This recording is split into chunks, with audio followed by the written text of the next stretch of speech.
د کورنیو چارو وزارت د مخدره توکو معاینیت څخه لوړپوړی هیئت د غزني ولایت له ځایي مسؤلینو سره ناسته ترسره کړه.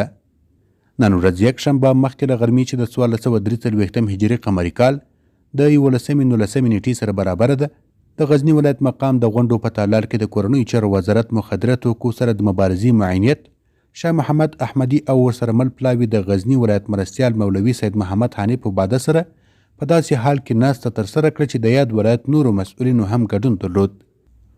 لومړی د راغلي هیئت مشر شاه محمد احمدي وینا وکړه. په خپلو خبرو کې د مخدره توکو سره د مبارزې په برخه کې د خپل طرز العمل مطابق هر اړخیزه معلومات له ګډونوالو سره شریک کړل.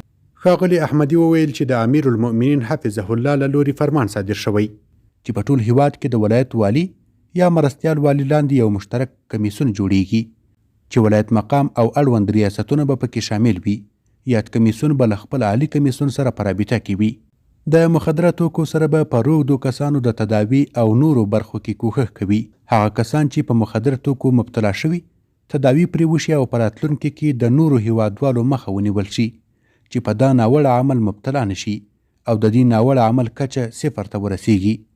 وروسته د ولایت مرستیال مولوي سید محمد حنیف باده ټولو ګډونوالو ته ښه راغلاست وویل.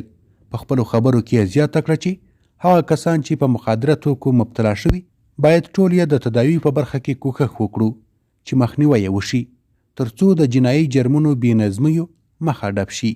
په وروستیو کې ټولو مسؤلینو خپل نظرونه د مخدره توکو مدیریت ستونزې مشکلات له راغلو پلاوو سره شریک کړل او د حل غوښتنه یې وکړه.